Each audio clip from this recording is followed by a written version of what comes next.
Pravo vreme za novu epizodu Neobičnog kanala. Pod radnim naslovom Destinacije snova za beg od stvarnosti, Kostarika i planeta TOI 700D. Znači, ova epizoda je posvećena jednom maštarenju o odlasku u neku opuštenciju i bezbrižnost u ova smutna vremena. Jedna destinacija je na planeti Zemlji, a druga je van planete Zemlje u kosmosu. Prvo ćemo o ovoj što je na planeti Zemlji. U pitanju je država Kostarika. Prema Wikipediji, ono što znamo o Kostariki je sledeće: zvanično Republika Kostarika, država u Srednjoj Americi. Prema severu se graniči sa Nikaragvom, prema jugoistoku sa Panamom, prema istoku izlazi na Karipsko more, a prema zapadu na Tihi okean. Kostarika je zemlja koja od 1949. godine nema vojsku, što je i definisano njenim ustavom. Jedina je latinoamerička zemlja koja ima demokratsku vlast od 1950. ili ranije. Kostarika je konstantno među vodećim zemljama Latinske Amerike po indeksu humanog razvoja, dok je po indeksu zaštite životne sredine na 5. mestu u svetu i na 1. u Americi. Nazivaju je Švajcarskom Latinske Amerike. Osobenosti države: krilatica živeli zauvek rad i mir. Vivan siempre el trabajo u La Paz. Malo na španskom. Himna Kostarike se zove Plemenita otadžbino, tvoja prelepa zastava. Noble patria tu hermosa bandera. Glavni grad San Jose, službeni jezik španski. Stanovništvo prema popisu iz 2011. 4.301.712. Belci, kastici i mestici. To je mešavina belaca i domorodačkog stanovništva. 83,63%. Crnci 1,05%, mulati 6,12%, 2,4% indijanaca, 0,2% Kineza i 6,6% ostalih. Poslednji podaci govore o broju stanovnika koji glasi 4.985.190 prema UN-u iz 2018.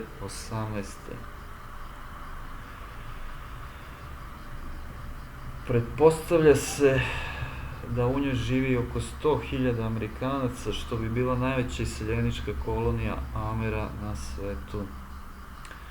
Valuta kostarikanski kolon.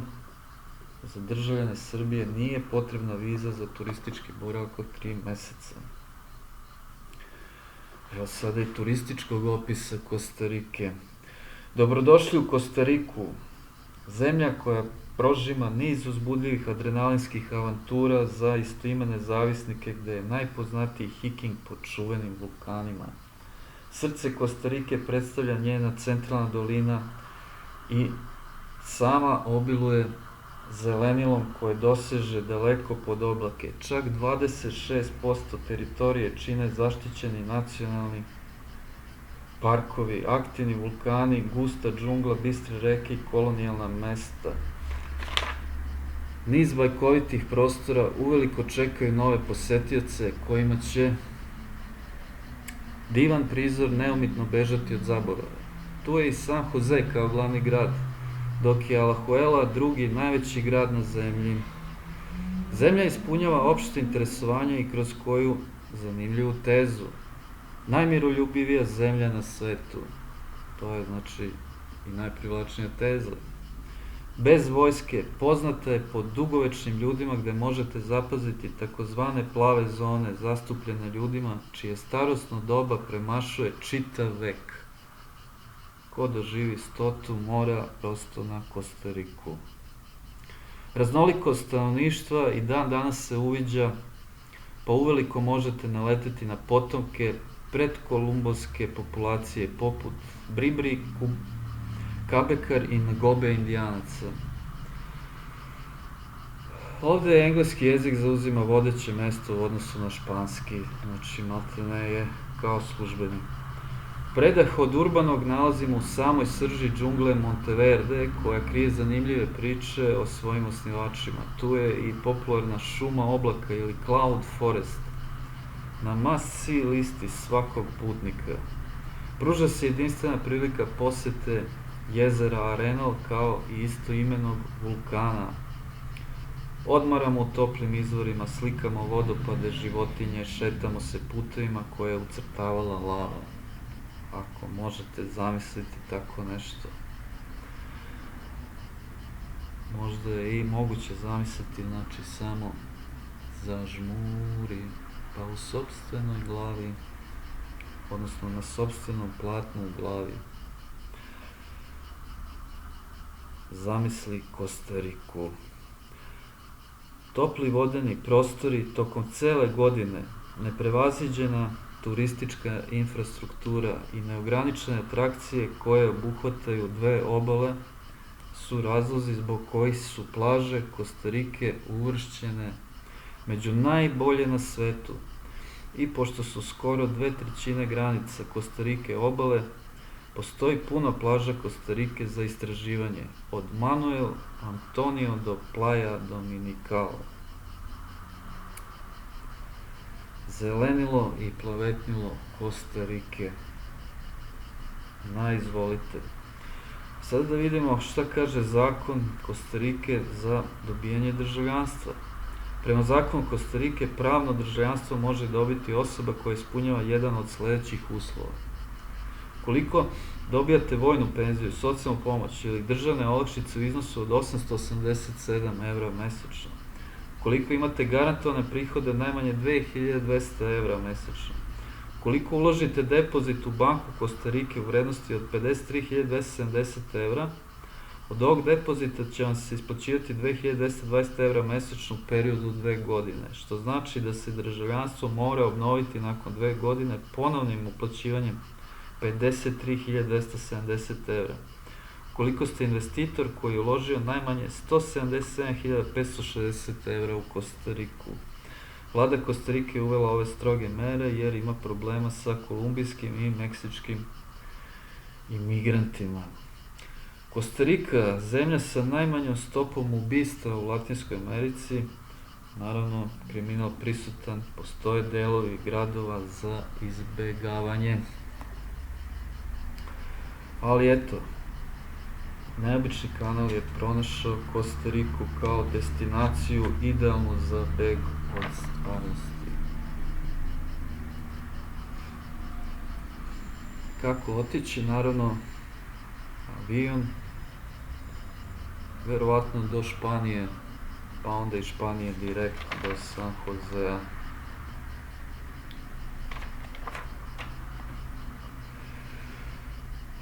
A druga destinacija koju spomenusmo je planeta TOI 700D, znači međuzvezdana destinacija.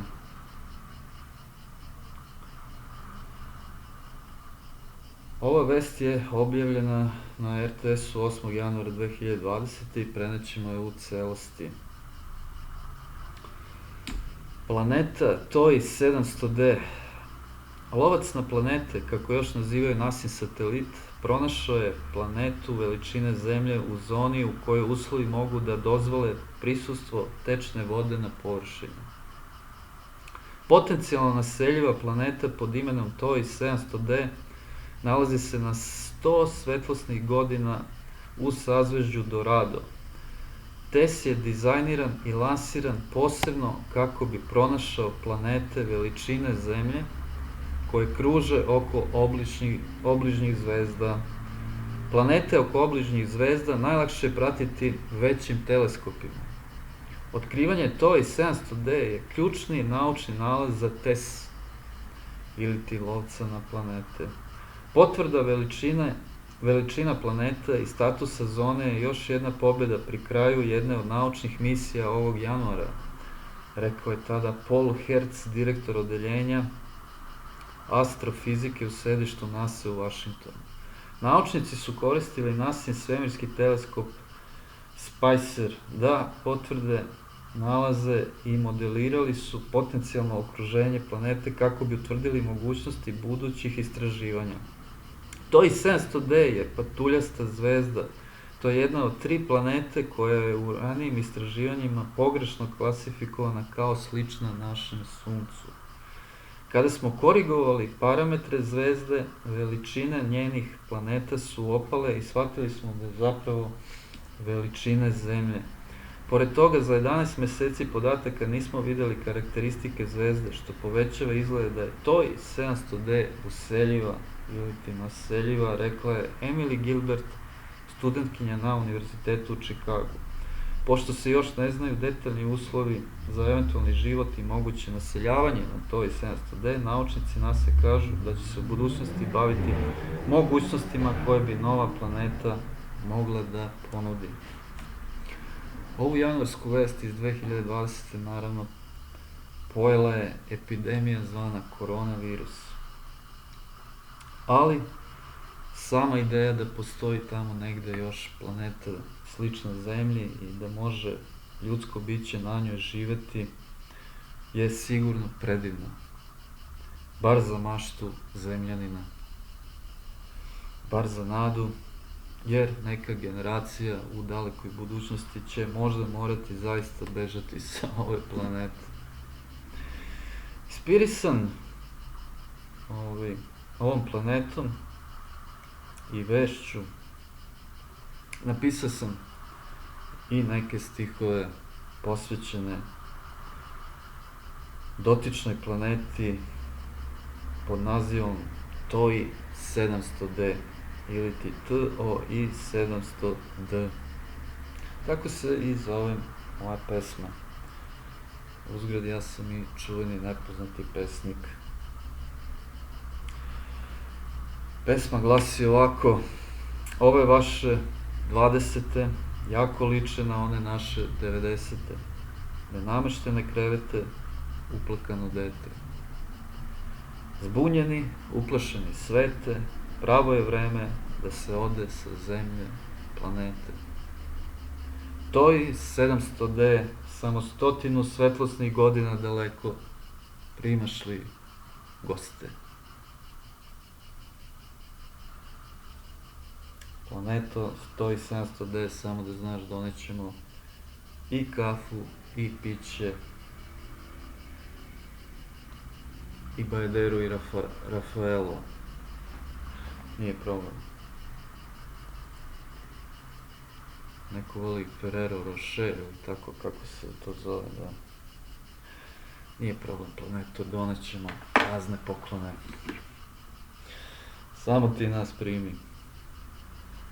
Evo, to je bila ovako jedna simpatična epizoda posvećena destinacijama snova. Odnosno, begu, od stvarnosti, što je uvek poenta neobičnog kanala. Smutna vremena i dalje traju, ali prijatelji neobičnog kanala, ne damo se, živjeti se mora kako bi se nešto lepo moglo doživjeti. Do neke naredne epizode. Pozdravlja se moja malenkost Bojan Kukić, koji je priredio sve dosadašnje epizode neobičnog kanala, a i buduće, naravno. Vidimo se u nekoj narednoj epizodi, do tada svako dobro, prijetno.